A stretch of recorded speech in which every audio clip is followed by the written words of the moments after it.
Cette session d'information, voici les titres du journal.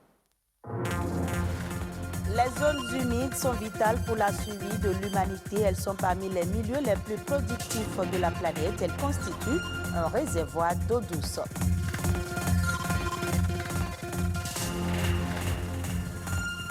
La valorisation des ressources en eau est un défi pour tous. Elle constitue non seulement un facteur de développement économique, mais permet aussi une gestion rationnelle de l'eau.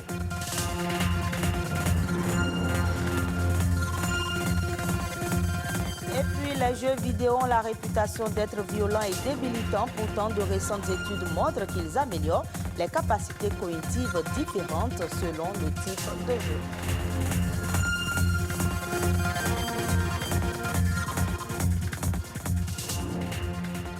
Aujourd'hui, 30 mars, c'est la journée mondiale des troubles bipolaires. C'est une maladie caractérisée par des épisodes dépressifs et maniaques qui entraînent des dérèglements de l'humeur.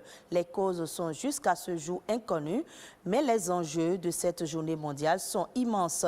Lutter contre la stigmatisation et changer le regard que l'on peut avoir sur ce trouble qui est une maladie comme les autres. Faciliter l'accès aux soins et réduire le délai entre les premières manifestations du trouble et la mise en place d'un traitement adapté. L'OMS place les troubles bipolaires au 6e rang des handicaps. C'est pourquoi cette journée est l'occasion d'informer un large public et faire reculer la méconnaissance de la maladie. Les zones humides jouent un rôle important en tant que solution naturelle aux adaptations au changement climatique. Elles sont également considérées comme des sources d'eau douce. La contribution des zones humides à la quantité et à la qualité de l'eau douce sur notre planète, c'est dans ce reportage. Berceau de la diversité biologique, les zones humides fournissent l'eau et la productivité primaire dont un nombre incalculable d'espèces, de plantes et d'animaux dépendent pour le suivi. Elles sont vitales pour la survie de l'humanité.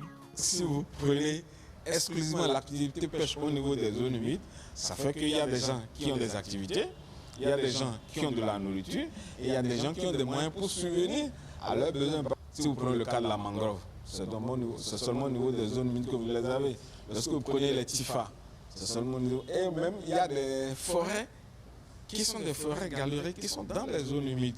Donc vous avez toute cette biodiversité-là qu'il y a au niveau de ces écosystèmes qui font que nous devons les utiliser de manière intelligente pour aujourd'hui et pour les générations futures. Cependant, les unes après les autres, les études démontrent que dans la plupart des régions du monde, les zones humides subissent un déclin continu dans leur superficie et leur qualité. Ces zones humides sont menacées de dégradation, de destruction, parce que d'abord, il y a la menace par rapport à l'agriculture. Les gens agressent donc ces différents milieux-là actuellement. Parce qu'il y a des zones, des sites comme ça, où on a constaté qu'aujourd'hui, l'urbanisation sauvage fait que les gens ils agressent ces zones-là et vont faire des activités qu'on ne devrait pas. Donc je crois qu'il faut sensibiliser aussi bien les autorités centrales, donc locales, et les populations sur l'importance de ces zones-là pour la vie. Il n'y a pas de zone humide sans eau et il n'y a pas d'eau sans les zones humides. La bonne partie donc, des eaux douces provient des zones humides. Donc si nous voulons continuer à avoir de l'eau de bonne qualité, si nous voulons que les zones humides continuent à jouer un rôle important par rapport au cycle de l'eau, c'est que nous devons les conserver et les protéger. Selon la FAO, 3900 km3 d'eau sont prélevés chaque année des rivières et des aquifères pour l'agriculture, l'industrie et l'approvisionnement local.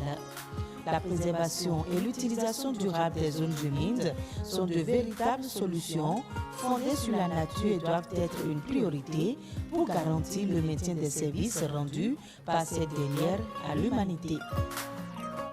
Et parlons de l'eau, la croissance des besoins en eau va s'accentuer, ce qui exige une mobilisation de tous sur les solutions d'avenir. La valorisation des ressources en eau est fondamentale pour satisfaire les besoins de la société. André Zogo, coordonnateur du Partenariat national de l'eau, parle de l'expérience du Bénin en la matière. La valorisation de l'eau, vous voyez tout ce qui est utilisé lorsqu'on a mobilisé l'eau au niveau des retenues d'eau, des barrages pour faire l'agriculture, mais aussi des barrages hydroélectriques qui produisent l'hydroélectricité. Et à ce niveau, nous avons également le multi-usage. L'eau est mobilisée pour l'hydroélectricité, l'agriculture, mais aussi d'autres fins. Les éleveurs qui amènent les troupeaux pour s'abreuver et les femmes qui utilisent l'eau de la cuvette pour transformer et pour faire les transformations agroalimentaires. Voilà quelques usages. Et au niveau du partenariat national de l'eau du Bénin, nous avons accompagné certaines communes à valoriser l'eau des forages artésiens, par exemple dans le Mono et le Koufo, qui se déversent dans la nature et qui créent des problèmes jusqu'à faire disparaître certains villages. On a accompagné ces communes du Mono et du Koufo à maîtriser cette eau des forages artésiens, à l'utiliser pour donner de l'eau potable à la population et à envoyer l'autre partie sur des sites hydro-agricoles qui permettent de faire le maraîchage, surtout en contre-saison.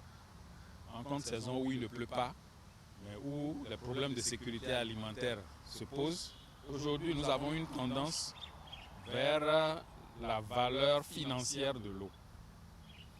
Et ça transparaît un peu dans les mécanismes qui sont mis en place pour fournir, par exemple, de l'eau potable aux communautés. On va un peu plus vers la privatisation. Et cette privatisation peut amener à oublier un peu le côté social ou la valeur sociale de l'eau. L'eau est maintenant cotée en bourse. Et ça, c'est un événement majeur qui appelle vraiment l'attention de tous les acteurs à se mobiliser pour qu'on ne verse pas dans certaines dérives. Souvent diabolisés dans un monde où le numérique prend plus d'ampleur, les jeux vidéo sont considérés aujourd'hui comme une source d'effets négatifs sur ceux qui s'y adonnent. Mais de nos jours, plusieurs études prouvent que les jeux vidéo présentent plutôt de nombreux avantages sur le plan sanitaire, intellectuel et autres chez le joueur. Jeux vidéo, avantages et inconvénients, c'est un sujet de Josué Daniel Sosa. Jouer aux jeux vidéo est une source d'inspiration pour Raoul, une nécessité pour atteindre son objectif, celui de devenir un footballeur professionnel. Et pour réaliser ce rêve, il crée ce centre de jeu. Le but visé par ce jeune est de se divertir tout en copiant quelques techniques du football qu'il met en pratique dans la vraie vie. En réalité, j'aime jouer le football. D'abord, la personne qui m'a inspiré pour le football, c'est Cristiano Ronaldo. C'est l'idée du football qui m'a conduit vers l'ouverture d'une salle de jeu. Les jeux m'amènent à me surpasser dans la vie active. En jouant, je tire des choses du jeu et qui, grâce au travail, j'essaie de les pratiquer. Jouer aux jeux vidéo présente aujourd'hui de nombreux avantages comme stimuler la réflexion, apprendre la stratégie et l'habileté. Tout jeu vidéo est construit sur le principe de la persévérance. Ça amène l'apprenant ou bien celui qui s'adonne à ce jeu à avoir la capacité de franchir des étapes. Donc ça demande de lui de résoudre des problèmes. Cela fait qu'il est obligé de chercher des solutions par lui-même à un problème qu'il rencontre sur le jeu. Et donc, c'est des obstacles que le jeu lui présente. Donc, le jeu peut améliorer la capacité de cognition et donc l'aspect intellectuel des sujets. Dans la vie active, ça peut amener l'individu à avoir une motivation soutenue dans la perspective d'atteindre un résultat. En dépit de ces avantages, les jeux vidéo peuvent également être source d'inconvénients en cas de dépendance ou d'addiction. Lorsque le joueur ne sait pas sélectionner les moments de distraction, ça peut concourir à d'énormes pertes de temps. Et surtout pour les jeunes qui délaissent les activités scolaires et pédagogiques. Et ça peut entraîner la baisse de rendement et l'échec scolaire, parfois le décrochage ou même des comportements délinquentiels ou antisociaux. Parce que la violence ou bien les différents scénarios qu'on observe dans le jeu peuvent, n'est-ce pas, soumettre le sujet à des conduites qui l'amènent à développer de la violence, qui l'amènent à développer de l'agressivité, qui l'amènent à développer les conduites suicidaires. Il faut jouer, il faut modérer et il faut choisir les types de jeux qui puissent participer à la construction de la personnalité de l'apprenant. C'est en cela que les adultes et les parents qui s'y connaissent doivent intervenir et accompagner le jeune dans le choix et dans les moments de jeu.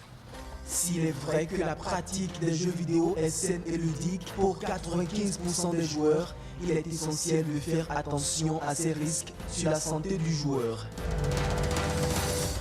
Suivons à présent les autres faits ayant marqué l'actualité nationale. La nation en bref et en images est présentée par Ulvaeus Balogun.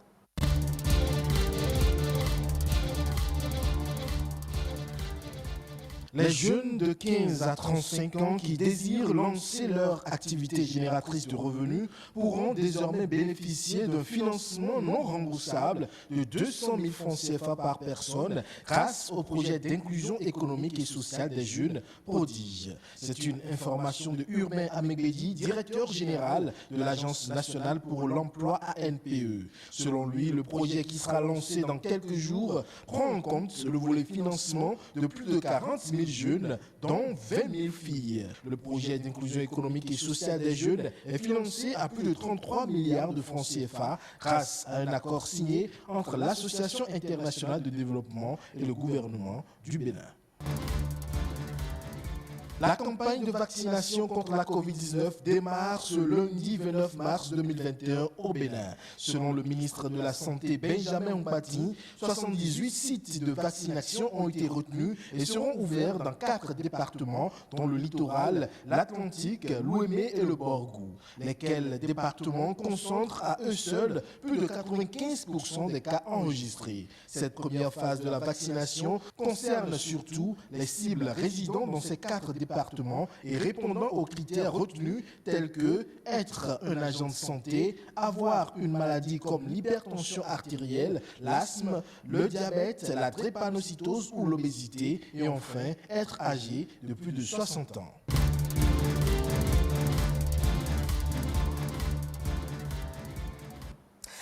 Hors du Bénin, la Banque islamique de développement a mis à la disposition du Niger 1,7 milliard de francs CFA pour le financement de certains projets pour la réponse à la COVID-19. Ce financement devrait permettre au Niger de renforcer la surveillance sanitaire et la gestion des cas de COVID-19 à travers l'équipement des unités clés. Il s'agira aussi de procéder à des installations de dépistage pour les 200 laboratoires ainsi que d'accélérer le renforcement des capacités de 300 agents de santé. Depuis 1976, plus de 6 milliards de francs CFA ont été consacrés par la BID à la réalisation de plusieurs projets de développement au Niger. Ces financements ont concerné principalement les secteurs de l'agriculture, de l'hydraulique, de l'éducation, de la santé, de l'énergie et des transports. Et ce sera tout pour ce journal. Merci à vous de nous avoir suivis. Retrouvez cette édition sur le site de l'OACTB, www.oactb.bj.